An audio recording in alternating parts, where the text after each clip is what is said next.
এবাৰ স্যাক্ৰিফাইস নকৰে স্যাক্ৰিফাইস নহয় মানে সদায়তো এটা পাৰ্টিয়ে স্যাক্ৰিফাইস কৰে 21 আমি খুব উদ্বিগ্ন হৈ আছিলোঁ এতিয়া মানে আকৌ এবাৰ লগ হ'বৰ কাৰণে আৰু কথাখিনি আলোচনাকৈ মুকলি মনেৰে পাতিবৰ কাৰণে এটা সুযোগ ডক্টৰ গোহাঁই ছাৰহঁতে আমাক দিছে মই আশা কৰোঁ যে আজিৰ দিনটোৰ পাছত আৰু কোনো ধৰণৰ অনিশ্চয়তা নাথাকিব যদি আমি সঁচাকৈ বিজেপিক হৰুৱাব খোজোঁ তেতিয়াহ'লে একলগ হ'বই লাগিব আৰু একলগ হোৱাটো এতিয়া সময়ৰ আহ্বান আৰু যদি কোনোবাই একলগ নহয় বিভিন্ন কাৰ্যসূচীৰে পলাই কাৰণে চেষ্টা কৰে তেতিয়া বুজিব লাগিব যে তেওঁলোকে বিজেপিক জিকাব সকলো ঠিকে থাকে কিন্তু দেখিলোঁ পাব কংগ্ৰেছে আসনটো এৰি দিব নোখোজে শেষত বাকীবিলাকেও চবেই ধুনীয়াকৈ সমিল মিলেৰে খেলিব খোজে কংগ্ৰেছে আসনটো ইলেকশ্যনৰ সময়ত এৰি দিব নোখোজে গতিকে এই প্ৰশ্নটোৰ উত্তৰ অকল কংগ্ৰেছে দিব পাৰিব বাকীবিলাকে কোনেও দিব নোৱাৰে প্ৰশ্নটোৰ উত্তৰ আমিতো চবেই বিচাৰোঁ যে একলগ হৈ সন্মান সহকাৰে আৰু এখন কমন মিনিমাম প্ৰগ্ৰেম লৈ আমি আগবাঢ়ি যাব লাগে দুটা বস্তু ইলেকশ্যনৰ পাছত যাতে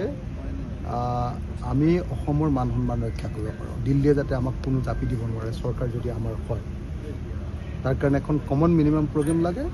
আৰু সকলোকে সন্মানজনকভাৱে আসনৰ ভাগ বতৰা দিব ৰাইজৰ দলৰ স্থিতি কেনেকুৱা হ'ব আসনৰ ক্ষেত্ৰত যিহেতু আপুনি বাই ইলেকশ্যনত এটা এক্সপিৰিয়েঞ্চ হৈছে আপোনাৰ আগতে গোটেইখিনি বস্তু কথাবোৰ পাতি ল'ব লাগিব আসনৰ ক্ষেত্ৰতে হওক বা আন ক্ষেত্ৰতে হওক চিয়'ৰ হয় সেইটো সঁচা কথা যে কালি ভালো লাগিছে বাৰু এটা যে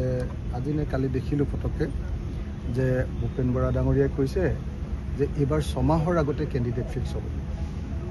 আমিতো কৈ আছোঁ যে কোন দলে ক'ত খেলিব সেইটোতো মাৰ্চ মাহৰ ভিতৰতে হ'লে বেছি ভাল সেইটো আকৌ আপোনালোকে চৰ্ত বুলি উলিয়াই দি আকৌ কাজিয়া লগাব খোজে আমাৰ মাজত আপোনালোকৰতো কম নহয় ন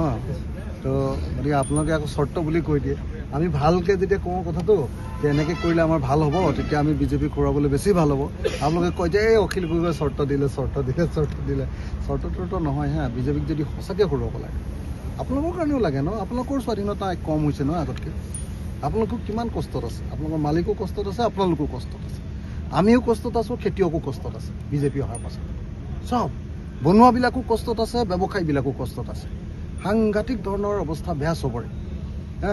অসমত অনবৰতে আৰু হিন্দু মুছলমান কিমান শুনি থাকিব গোটেই দেশৰ সম্পদ গোটেই বাহিৰৰ কোম্পানীবিলাকক দি দিছে এইটো কোনে মানি থাকিব কওক সেইকাৰণে আমি বিজেপিক সঁচাকৈ অসমৰ পৰা খেদিব লাগে অসমত পৰাভূত কৰিব লাগে আৰু পৰাভূত কৰিবলৈ হ'লে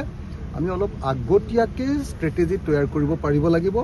আৰু আগতীয়াকৈ ষ্ট্ৰেটেজি তৈয়াৰ কৰিবলৈ হ'লে আগতীয়াকৈ কথাবিলাক পাতি লৈ ঠিক ঠাক কৰিব লাগিব সেই কথাটো যেতিয়া মই মনৰ ভাৱটো ব্যক্ত কৰোঁ আপোনালোকে একদম হাল্লা লগাই দিয়ে এইবাৰ অখিল গগৈয়ে নতুন চৰ্ত দিলে এনেকৈ বুলি চিঞৰ বাখৰ লগাই দিয়ে আৰু তাৰপিছত আৰু আমাৰ ভিতৰতে আকৌ কাজিয়া এটা হয় এইবাৰ আপোনালোকে চৰ্ত বুলি নক'ব দেই আপোনালোকে কোৱাৰ কাৰণে কৈছোঁ যে আমি মাৰ্চ মাহৰ ভিতৰত যদি সঁচাকৈ কোনে ক'ত খেলিব কোনটো দলে ক'ত খেলিব সেই কথাটো যদি ঠিক কৰি ল'ব পাৰোঁ আৰু আমাৰ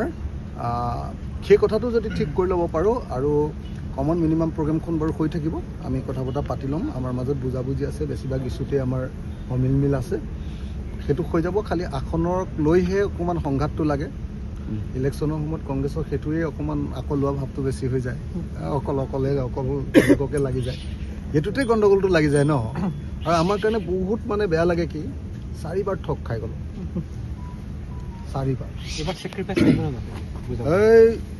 অকল আমিয়ে স্যাক্ৰিফাইস কৰি থাকিম নেকি সদায় 4বাৰ প্ৰথমবাৰ ৰাম টাঙন দিলে আমাৰ লগত একেলগে কৰিম বুলি কৈ আমাক ৰাম টাঙন খাই আকৌ আহিবলগীয়া হৈছে এইটো এটা কথা চাবলৈ গ'লে যদি একত্ৰিত হ'ব বিচাৰিছে বিজেপি খেদিব লাগে নে নাই খেদিবতো লাগে আপোনালোকৰ মতে নালাগে হয়নে না